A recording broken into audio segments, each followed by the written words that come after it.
প্রধান চৌকিদার যখন লুটপাটের মূল মস্তিষ্ক হয় তখন দলের বাকিরা চোর হবেনই, তোপ দাগলেন বিজেপিকে সরাসরি সুদীপ রায় বর্মন।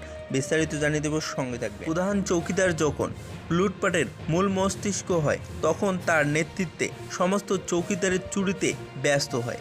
বুধবার 57 যুবরাজনগর বিধানসভা কেন্দ্রের বটরাশি এলাকায় ডুপির বন্ধ গ্রাম পঞ্চায়েতে নির্বাচনী জনসভায় নাম না করে বিজেপির হাইকমান্ডকে এভাবে দাগলেন বিধায়ক সুদীপ রায় বর্মন। তিনি বললেন, শাসক দলের নেতৃত্ব জানে পুরো গ্রাম প্রধান এবং উপপ্রধানের দ্বার করালে বিজেপি জিততে পারত না, এবং কারণ তাদেরকে কেন্দ্র করে প্রতিষ্ঠিত বিরোধী একটি হাওয়া বইবে। তাই এবার নতুনদের লুটপাট করার সুযোগ করে দিতে বিজেপির পুরনোদের বাতিল করে নতুনদের প্রার্থী করছেন।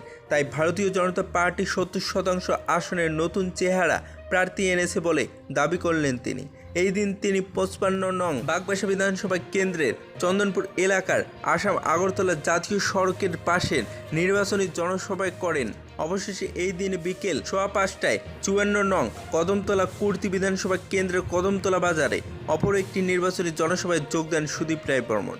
এই দিনের একাধিক নির্বাচনী জনসভায় কংগ্রেস বিধায়ক সুদীপ রায় বর্মন ছাড়া উপস্থিত ছিলেন প্রদেশ সম্পাদক চয়ন ভট্টাচার্য, প্রদেশ যুগ্ম সম্পাদক ইন্দ্রজিৎ পাল, যুব কংগ্রেসের সভাপতি নীলকমল সাহা, বাগবাসা ব্লক কংগ্রেস সভাপতি হীরালাল নাথ প্রমুখ। এই দিনের একাধিক নির্বাচনী জনসভায় বক্তব্য রাখতে গিয়ে বিধায়ক সুদীপ রায় বর্মন আরও বলেছিলেন, রাজ্যের অবস্থা খুবই খারাপ, স্বাস্থ্য ব্যবস্থা সম্পূর্ণরূপে ভেঙে পড়েছে। তাই উত্তর জেলা এবং ঊনকোটি জেলার মানুষ চিকিৎসার জন্য আসাম এবং মেঘালয় পাড়ি দিচ্ছেন। রাজ্য নির্বাচনের নামে একটা প্রহসন চলছে। একের পর এক নির্বাচনী ভারতীয় জনতা পার্টি এই রাজ্যে প্রতিষ্ঠিত হওয়ার পর প্রহসনে পরিণত হচ্ছে। রাজ্যের বেশিরভাগ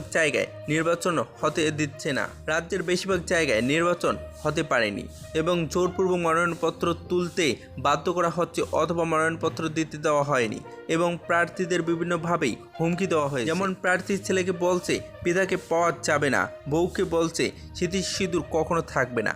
একটা জোরের সাম্রাজ্য এই রাজ্য চলছে ভারতীয় জনতা পার্টির নির্দেশে। পরিশেষে জাতীয় কংগ্রেস দলের প্রার্থীদের উদ্দেশ্যে সাহসিকতা শহীদ নির্বাচন লড়াই করার বার্তা দেন। সাথে জনসাধারণের উদ্দেশ্যে কংগ্রেস দলের প্রার্থীদের বিপুল ভোটে জয়যুক্ত করার আহ্বান রাখলেন বিধায়ক সুদীপ রায় বর্মন।